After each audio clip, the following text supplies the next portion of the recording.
नमस्कार दोस्तों, मेरा नाम राजेश बब्बर है।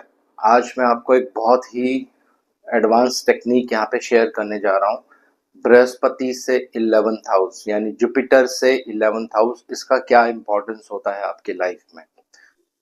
तो बोर्ड पर आप एक कुंडली देख रहे हैं जो कि ब्लैंक कुंडली है। अभी मैं आपको एक्सप्लेन करूंगा कैसे इस चीज को एनालाइज करना है। तो वीडियो को आरंभ करने से पहले भगवान गणेश जी और भगवान शनिदेव से आराधना करूंगा, सबके घर में सुख और शांति बनाए रखें।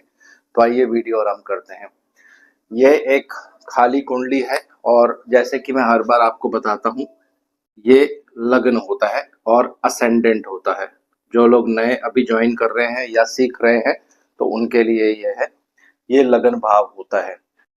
11th हाउस जो होता है कुंडली में, काल पुरुष की कुंडली ले सकते हैं आप, जो नैसर्गिक कुंडली होती है।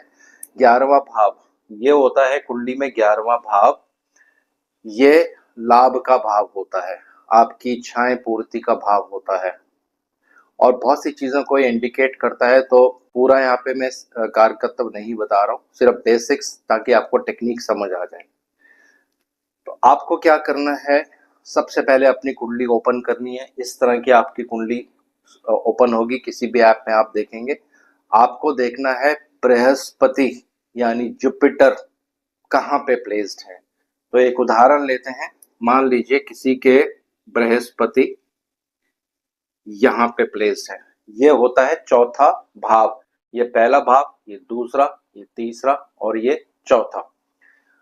बृहस्पति से जो 11वां भाव होता है, तो 11वां भाव कैसे लेंगे। ये पहला यानी बृहस्पति जहां पे है वहां से आप गिनती शुरू करेंगे। ये पहला, दूसरा, तीसरा, चौथा, पांचवा, छठा, सातवां, आठवां, नौवां, 10वां, 11वां।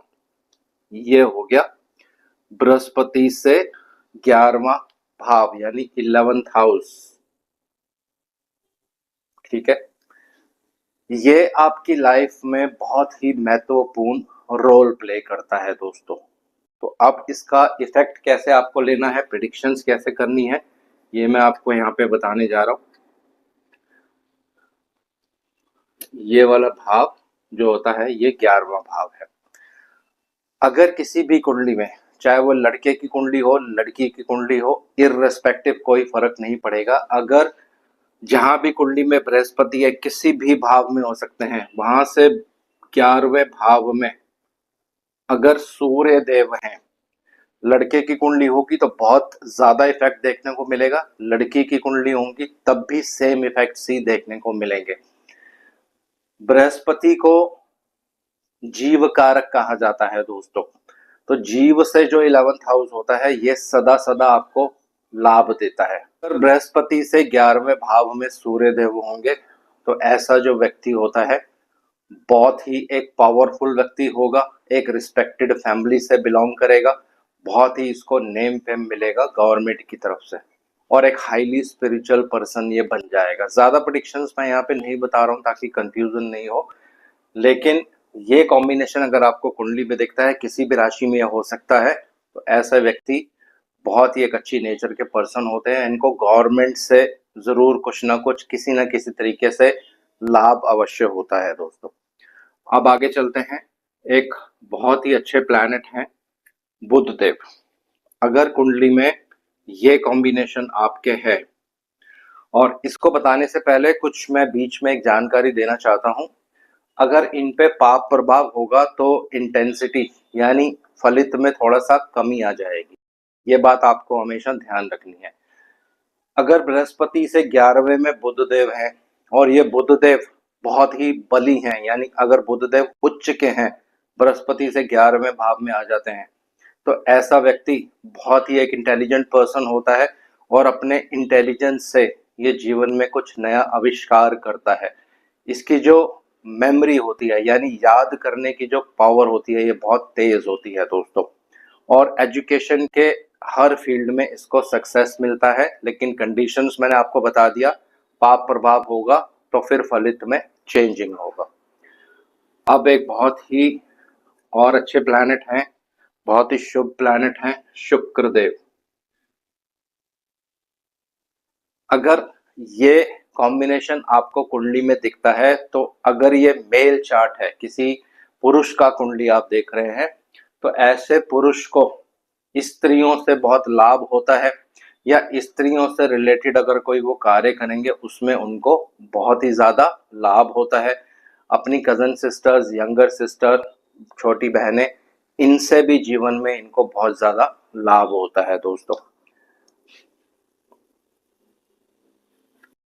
अब बात करते हैं, अगर अब यहाँ पे आपके चंद्रदेव हैं, बृहस्पति से 11वें में जिनके भी चंद्रदेव होंगे, अपनी माता से आपको भाग्य उदय होता है दोस्तों। यानी आपकी माता आपके जीवन में बहुत रोल प्ले करती हैं, और माता जैसी ही कोई लेडी आपके जीवन में आपको हेल्प कर सकती हैं, आपको लाभ दे सकती हैं दोस्तों। हालांकि इसकी और बहुत सारी प्रेडिक्शंस होती हैं, लेकिन जैसे मैंने आपको पहले बता दिया कि मैं सिर्फ यहाँ पे आपको कुछ बेसिक टेक्निक्स शेयर करने जा रहा हूँ। अब बात करते हैं मंगल। अगर बृहस्पति से मंगल देव 11th हाउस में होंगे तो ऐसे व्यक्तियों को भूमि से हमेशा लाभ होता है। अपने छोटे भाई से भी बहुत ज्यादा लाभ होता है, चाहे ये पुरुष कुंडली हो चाहे ये स्त्री कुंडली हो, दोनों में ये सेम इफेक्ट देता है दोस्तों। लेकिन ज्यादातर केसेस में ये देखा जाता है बृहस्पति से 11वें में मंगल होता है तो ऐसे व्यक्ति गवर्नमेंट जॉब करते हुए भी आपको मिलेंगे, सरकार से भी कुछ लाभ इनको मिलता है। और जैसे मैंने आपको पहले बता दिया, ये भूमि का भी कारक है तो भूमि से लाभ मिलता है। अब अगर बृहस्पति से 11वें भाव में शनि देव हैं तो आपको पब्लिक डीलिंग से लाभ मिलता है। जनता के बीच में, पब्लिक के बीच में आप काम करेंगे तो वहां से आपको बहुत लाभ मिलेगा, नेम एंड फेम मिलेगा। और ऐसा जो जातक होता है उसका जो प्रोफेशन होगा एक बहुत ही रिस्पेक्टेबल प्रोफेशन होता है, और अगर यहाँ पे बहुत ज्यादा शुभ प्रभाव होगा शनि देव पर तो बहुत अच्छी पोस्ट पे ये व्यक्ति काम करेगा। करते हैं केतु देव।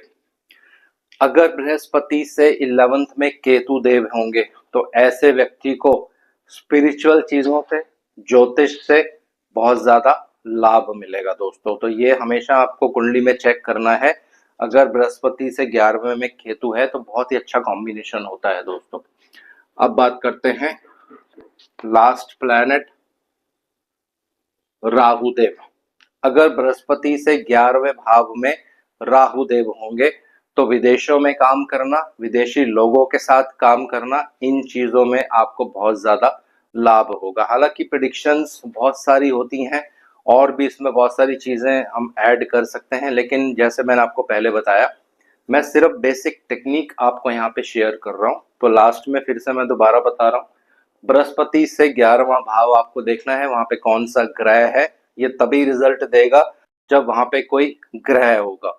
अब सेकंड ऑप्शन, बहुत लोगों के मन में क्वेश्चन आने वाला है कि अगर यहाँ पे ग्रह नहीं है तो फिर कैसे रिजल्ट देखेंगे। इसका दूसरा नियम है, उदाहरण के लिए मान लीजिए ये बृहस्पति 9 नंबर राशि में है तो 9, 8 और 7, 7, 8, 9, इससे 11वां भाव जो बन जाएगा ये तुला राशि बन जाएगी। तो आपको क्या करना है, जो तुला राशि के स्वामी बनेंगे शुक्र देव, उनकी पोजीशन कुंडली में देखनी है वो कहाँ पे है। जहां पे भी शुक्रदेव कुंडली में जाकर बैठेंगे उस भाव से रिलेटेड चीजों से, कारकत्वों के अनुसार आपको लाभ होगा दोस्तों। तो ये बहुत ही अच्छी एक टेक्निक है, इसको आप यूज करिए बृहस्पति से 11th हाउस। आज इस वीडियो को यहीं विराम दे रहा हूँ। आशा करता हूँ सब कुशल मंगल होंगे। भगवान शनिदेव से आराधना करूंगा सबके घर में सुख और शांति बनाए रखें। जय शनिदेव।